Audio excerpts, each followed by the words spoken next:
ఓం నమో వెంకటేశాయ. శ్రీమహాగణాధిపతయే నమః. శ్రీరామకృష్ణగురవే నమః.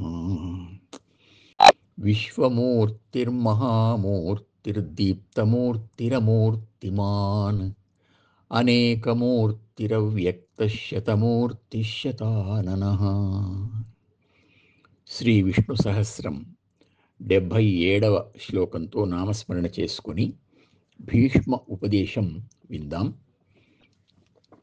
గౌతమి లుబ్ధకాది సంవాదం విన్న తరువాత ధర్మరాజు, గౌతమి మృత్యువుకు భయపడకుండా ధైర్యంగా ధర్మబద్ధంగా ప్రవర్తించిన తీరుకు ఆశ్చర్యపడి, పితామహ, గృహస్థ ధర్మంలో ఉంటూ మృత్యు భయం లేకుండా ఉండే స్థితిని పొందవచ్చా లేదా అని జిజ్ఞాసతో అడిగాడు. భీష్ముడు చెప్పసాగాడు, ధర్మరాజా, తగిన పద్ధతి పాటిస్తే అది సాధ్యమే. ఆ పద్ధతిని తెలియజేసే సుదర్శనోపాఖ్యానం ఉంది, చెబుతాను విను. మనువు వంశంలో దుర్యోధనుడు అని ఒక రాజు ఉండేవాడు. అతని ధార్మికతను, ఔన్నత్యాన్ని మెచ్చుకొని నర్మదా నది స్త్రీ రూపంలో వచ్చి అతన్ని వరించి వివాహం చేసుకుంది. వారికి సుదర్శన అనే అమ్మాయి కలిగింది.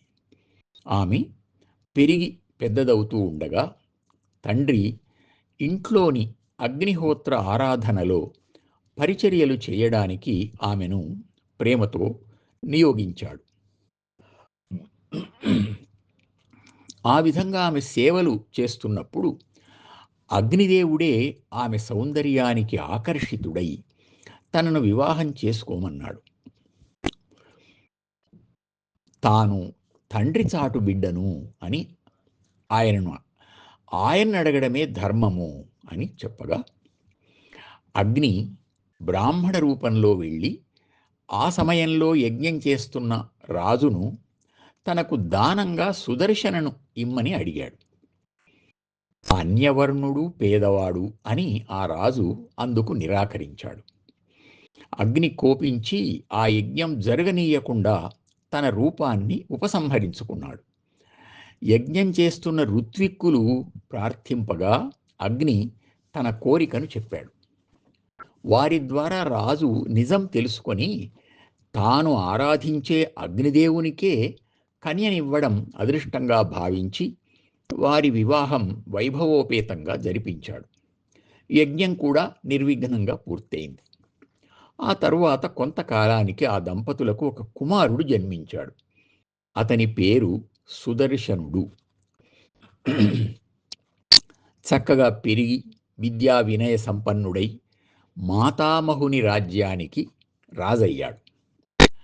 ఆ సమయంలో నృగమహారాజు వంశానికి చెందిన ఓఘవంతుడు అనే రాజు తన కుమార్తె అయిన ఓఘవతిని అతనికిచ్చి వివాహం చేశాడు. సుదర్శనుడు గొప్ప జ్ఞాని.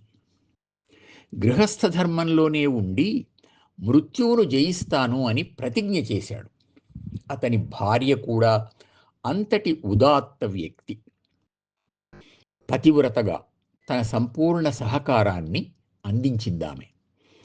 ఇద్దరూ కురుక్షేత్రానికి వెళ్ళి ఒక పర్ణశాల నిర్మించుకొని ఉత్తమ గృహస్థులుగా జీవించసాగారు.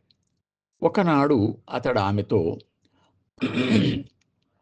గృహస్థ ధర్మంలో అతిథి పూజ చాలా ముఖ్యమైంది. అది నాకు చాలా ఇష్టం కూడా. నీవు ఈ ధర్మాన్ని గుర్తించి నేనింట్లో ఉన్నా లేకున్నా లోటు లేకుండా చెయ్యాలి. నిజంగా అతిథి తృప్తి పడితే ఆ గృహస్థులు పొందరానిది ఏముంటుంది? ధర్మ నిర్వహణలో కృతార్థులైనట్లే కదా అని అన్నాడు. ఆమె సంతోషంగా అంగీకరించింది. ఇక్కడే వారి జీవితానికి ఒక పరీక్ష మొదలైంది. మృత్యువును జయిస్తాను అన్నప్పటి నుండి మృత్యుదేవత అతడు ధర్మం ఎప్పుడు తప్పుతాడా అని నీడలాగా వెన్నంటి ఉంది. ధర్మదేవుడు కూడా ఒకరోజు వారిని పరీక్షించాలి అని అనుకున్నాడు. అని భీష్ముడు చెబుతూ ఉండగా ధర్మరాజాదులందరూ ఆసక్తిగా వింటున్నారు. ఈ సన్నివేశంలో మనకు సతీ అనసూయ చరిత్ర జ్ఞాపకం వస్తుంది. ఆమె భర్త అత్రి మహాముని. ఆయన పేరుకు తగ్గట్టుగానే త్రిగుణాలకు అతీతుడైన అత్రి మహాజ్ఞాని. ఆమె కూడా అసూయాద్వేషాలు లేని అనసూయ. త్రిమూర్తులు ఆమెను పరీక్షించాలని వచ్చి వింత కోరిక కోరగా ఆమె తన పాతివ్రత్య శక్తితో వారిని చిన్న శిశువులుగా, పసిపిల్లలుగా మార్చిన కథ ప్రసిద్ధమైంది. అదేవిధంగా ఇక్కడ ఓఘవతి ఒక అగ్ని పరీక్ష ఎదుర్కోవలసి వచ్చింది. భీష్ముడు చెప్పసాగాడు. సుదర్శనుడు సమిధల కోసం అడవిలోకి వెళ్ళిన సమయంలో ధర్మదేవుడు అతిథిగా వచ్చాడు. ఆమె సగౌరవంగా అతిథి మర్యాదలన్నీ చేసింది. కానీ అతడు తన కోరిక తీర్చమని అడిగాడు. అది అధర్మమని ఆమె ఎన్నో విధాల చెప్పినా అతడు వినిపించుకోలేదు. ఆమెకు భర్త చెప్పిన మాట అప్పుడు జ్ఞాపకం వచ్చింది. అతిథి నిన్ను కోరినా అతని కోరిక తీర్చడమే ధర్మం అని. భీష్ముడు ఈ మాటలు చెబుతుండగా అందరూ గృహస్థ ధర్మం ఇంత కఠినమైందా అని భావిస్తున్నారు. ఇక్కడ సుదర్శనుని ఆత్మవిశ్వాసాన్ని గమనించవలసి ఉంది. అతడు భార్యతో ఆ మాట చెప్పాడు అంటే ఆమె పాతివ్రత్యం గురించి, పవిత్రత గురించి అతనికి ఉన్న విశ్వాసం, నమ్మకం ఎంత దృఢమైందో అర్థమవుతుంది. సామాన్య వ్యక్తి ఎవ్వడు ఆమె దగ్గరికి కూడా రాలేడు. వెర్రివాడెవడైనా వస్తే భస్మం చేయగలదని అతనికి గట్టి నమ్మకం. ఇక అసాధారణ వ్యక్తులు వస్తే అనుగ్రహించడానికే వస్తారు అని తెలిసిన జ్ఞాని ఆయన. ఓఘవతి కూడా అదే ఉన్నత స్థాయి గల సంస్కారవతి. భర్త సకల రాజభోగాలను తృణప్రాయంగా వదిలి కేవలం మృత్యుజయమే లక్ష్యంగా సాధన చేస్తున్న మహాత్యాగి అని ఆమెకు తెలుసు. అందువల్లనే అతని మాట ఆమెకు వేదవాక్కు.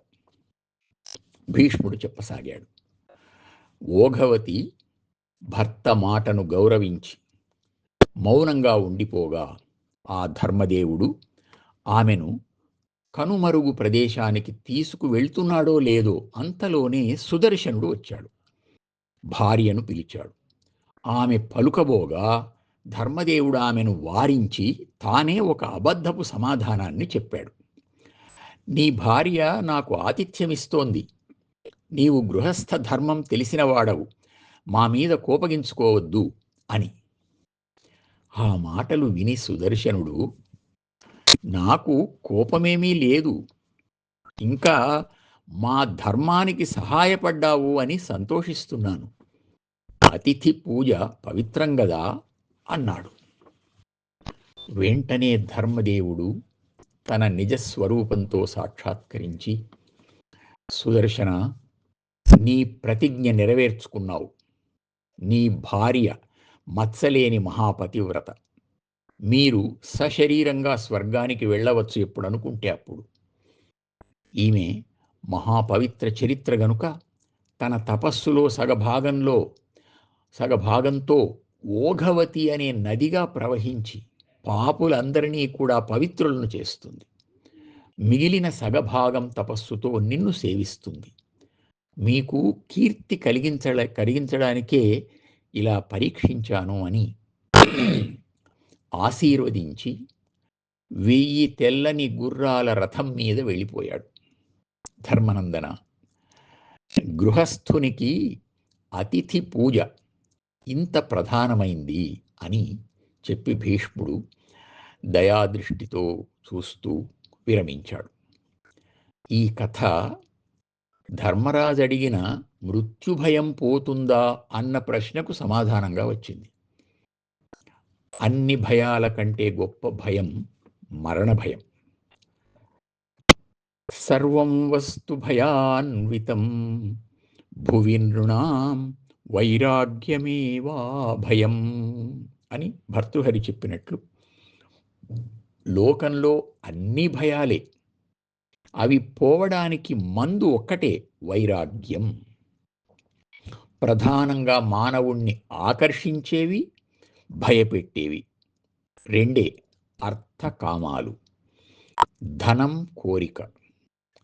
జనకుడు సకల సంపదలతో కూడిన మిథిలా నగరం దగ్ధమైపోతుంది అన్నా చలించని యోగి. ఇక్కడ సుదర్శనుడు రాజ్యాన్ని వదులుకున్నప్పుడే ధన వైరాగ్యం పొందాడు. ఈ సంఘటనతో కామవైరాగ్యం కూడా పొందాడు. అతడు అగ్నిపుత్రుడు. అట్లే ఆయన ధర్మపత్ని ఓఘవతి, ఓఘవంతుడు అనే జలతత్వానికి కుమార్తె.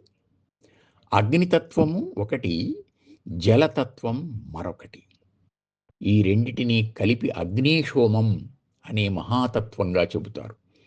అది పరమేశ్వరుల్లో, పరబ్రహ్మలో అంతర్భాగంగా ఉండే ఒక మహాసృష్టి ధర్మం. అంత అత్యున్నత స్థాయికి చెందినవారు గనుక వారికి మృత్యుభయం లేదు. ఓం నమో వెంకటేశాయ.